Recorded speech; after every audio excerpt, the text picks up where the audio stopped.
Ahojte. Tak, dneska si dáme ďalší archetypový výklad. Začneme tuto s tým, čo si manifestujeme v tom živote, kam nás vedú tie naše ciele, myšlienky, pocity.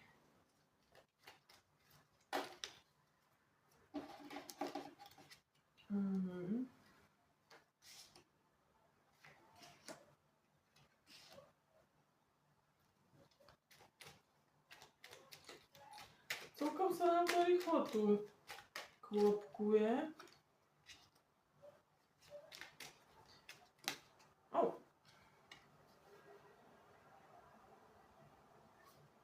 Bolo takto. Skúsime ešte. Ja sa potom neviem rozhodnúť, ako to mám interpretovať. No. Neviem, či som si teraz pomohla, ale nevadí. Uvidíme. Dobre. Máme tam niečo s láskou, ale pri týchto výkladoch to je tak, že to nakoniec s láskou možno nič mať nebude. Počkajte, toto nám vypadlo do kríva.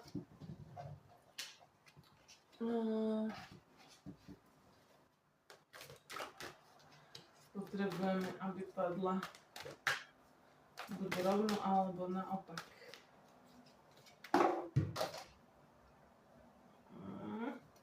Dobre.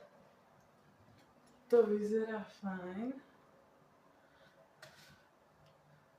Takže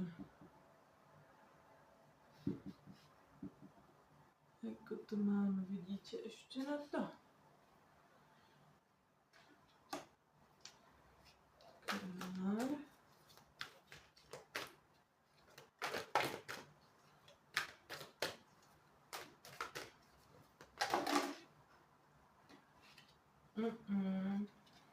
Tak, konie.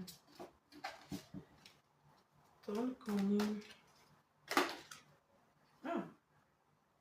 Dobre, hej.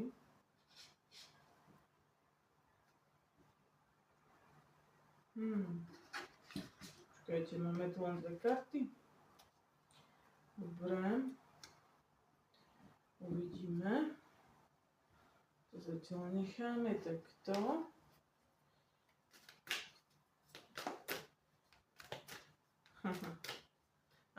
To sme mali tiež sami za naopak.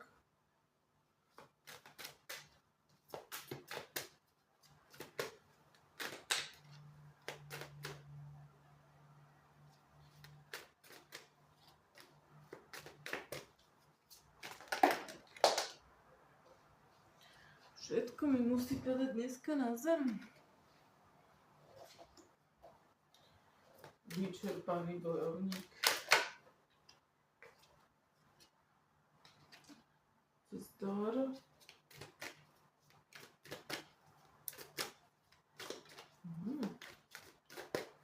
Všetko tu máme koníkov. Sila.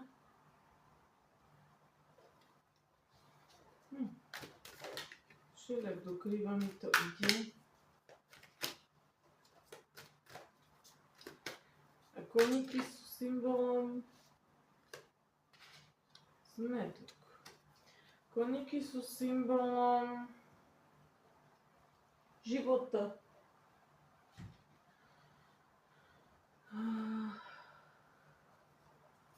Takže niečo sa nám tu silné v živote deje. Nejaký silný posun.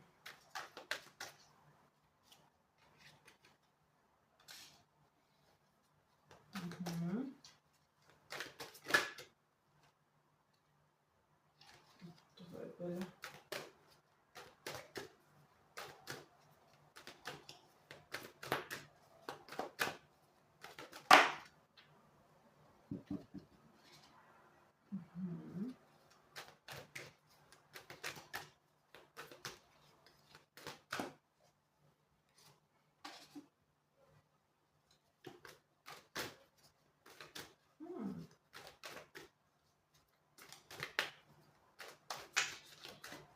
Zaujímavo sa nám tu skladá.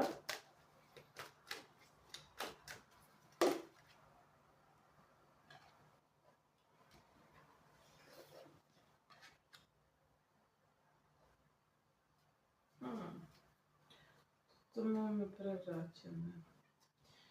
Dobre. Takže, ideme na to.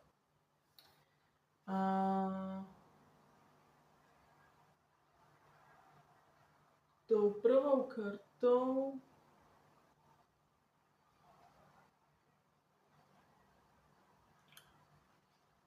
nám to začína.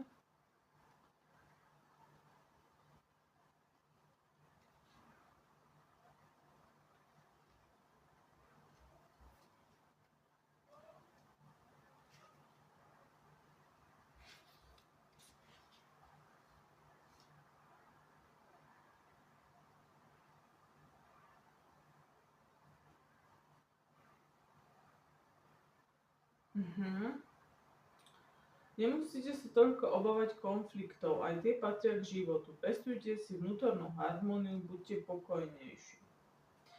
A máme tam archetyp bojovníka, sila, disciplína, pevná vôľa, hrdinstvo, stoicizmus, sebaobetovanie v boji, víťazstvo nad egom. Mám taký pocit, že začíname tým, že niekto sa tu snažil silou, mocou vytvárať také pokojné a nekonfliktné prostredie návonok. Ale vnútri v ňom vrelo. A proste bol vyčerpaný z toho, že je v prostredí, s ktorým má vnútorný konflikt.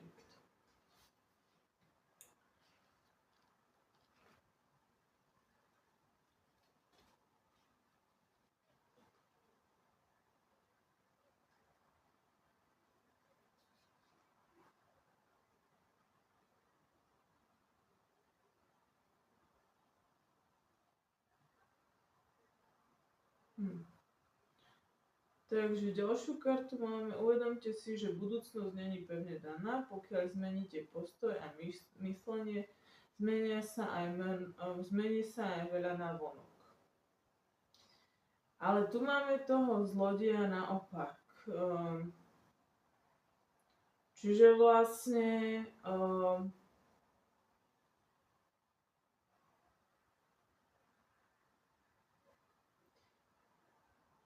ako keby tie veci navonok sa už menia, aj keď naše nejaké myšlienky neprešli ešte nejakou tou zmenou.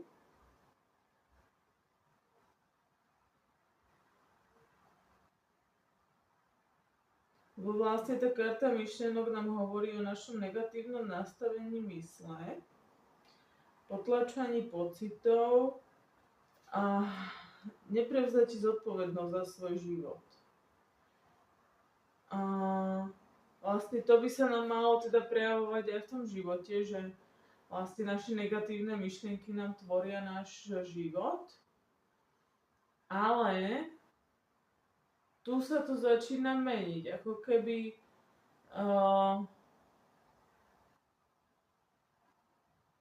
my sme odmietali už vo vnútri, lebo toto sú karty vnútra, odmietali vo vnútri vlastne fungovať na základe toho starého vyčerpania a tej nekonfliktnosti a byť tu tým Samaritánom proste pre ostatných, byť niekým, z koho vycúcavajú tú energiu v tom okolí, ktoré nám nie je nápomocné. A to preto, lebo už na sebe začíname pracovať. Už je tam ten archetyp mentora, ktorý nás zušľachťuje a zmudruje. Čiže mám taký pocit, že ako keby naše pocity sa už zariadili podľa toho, že už ich vnímame. Už chceme tie pocity už sme prešli z toho vyčerpania do toho vzdoru, už nechceme dávať svoju energiu tým druhým, lebo naše pocity sú tá naša energia, ale ešte fungujeme v starých negatívnych vzorcoch v rámci nášho myslenia. No a ďalší riadok nám hovorí o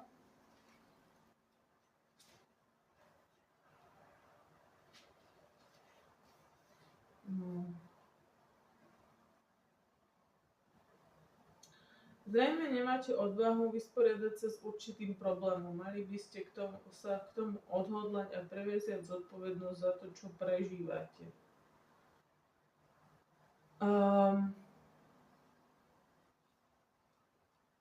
O čom je tá láska?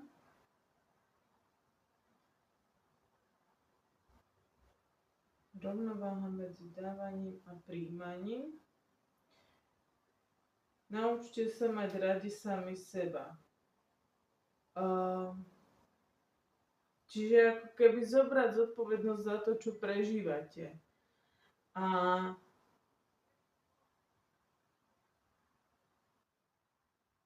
vlastne vy vnímate, že niečo sa vám deje neprimerané v tom živote, v tom okolí, ale ešte stále ako keby nemáte dosť sebalásky na to, aby ste to nejakým spôsobom zmenili v tom okolí.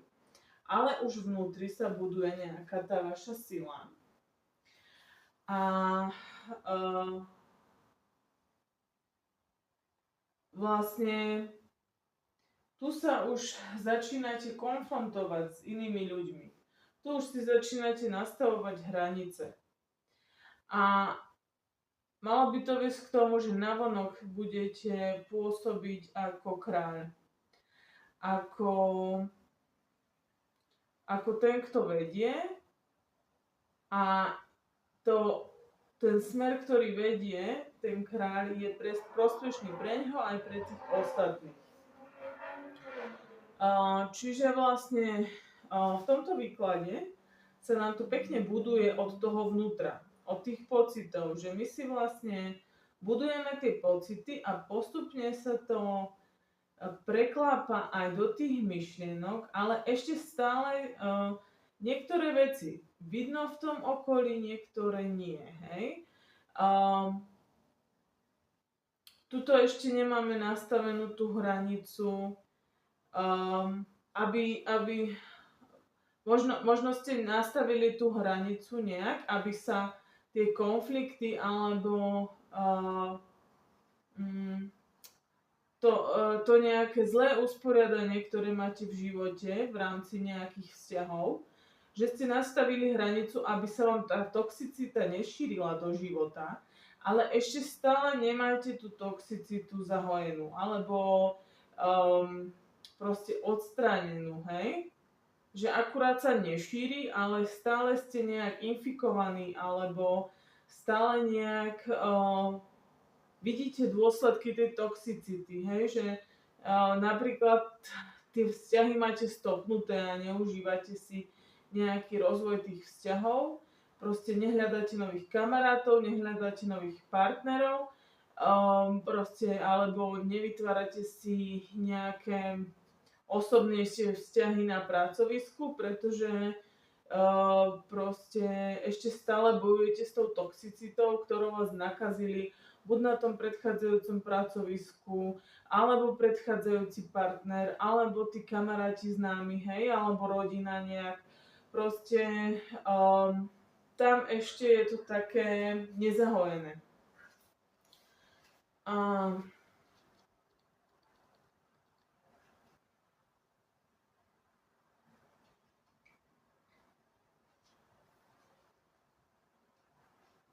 Naučte sa hodne vyjadriť svoje potreby, pocity, posilňujte svoju sebadôveru. Ale tam nám to vyšlo naopak. Čiže len v kontexte toho, čo som tu aj prečítala už predtým, nemám pocit, že by ste sa vy už naučili vyjadrovať svoje pocity a potreby, a cítili nejakú sebadôveru, ale mám skôr pocit, ako keby ste stáli a čakali, kým sa ešte dostanete do tohto štádia. Že vlastne vy ako keby ste neverili, že existujú nejakí ľudia, ktorým môžete vyjadrovať svoje pocity a potreby, hej? A vlastne až keď na to uveríte, tak budete môcť toto vyjadriť. A tu máme tie dva archetypy, rytiera a žebráka. Ako keby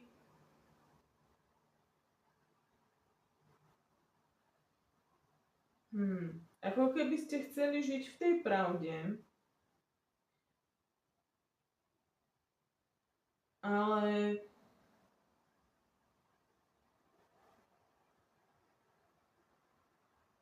chcete žiť v tej pravde, ale váš život je na úrovni žobráka v tom, že vy riešite len svoje telesné prežitie. Že ste si ako keby ukrojili z toho kontaktu s ľuďmi. Nechcete fungovať s ľuďmi, ale ten archetyp žobráka vlastne hovorí o tom, že tam strádate, alebo proste, že tam vám niečo chýba, že vám chýba vlastne to zdieľanie s ľuďmi a aj také povedzme, že zrkadlenie s ľuďmi, alebo zdieľanie s ľuďmi, lebo potom vlastne tu vidím ten zmetok, ako keby všetko, čo si tak nejak budujete v sebe, hej, tie romantické predstavy, tú čestnosť a tie vznešené nejaké ideály alebo nejaké veľké vízie, tak to ako keby si žije vlastným životom a netestuje sa to v tej realite toho, že to s niekým pozdieľate. A potom máte v tej hlave vlastne zmetok, ktorý súvisí s neschopnosťou dospieť a byť zodpovedný, extrémne závislý na druhých kvôli telesnému bezpečiu. Večné dieťa.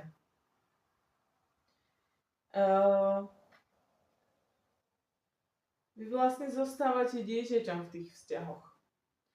Lebo preto vlastne aj odmietate tých nových ľudí, ktorí by vás počúvali, ktorí by vnímali vaše pocity a potreby. Pretože vy máte stále pocit, že môžete byť len že vlastne aj ten váš postoj k tým vzťahom je v rámci určitej závislosti. Že vy sami v tých vzťahoch nie ste ako samostatný človek, ktorý by mal nejaké hranice a mal určité svoje bezpečie, ktoré tá druhá osoba nevie ovplyvniť, alebo ktoré nezávisí od tej druhej osoby. Čiže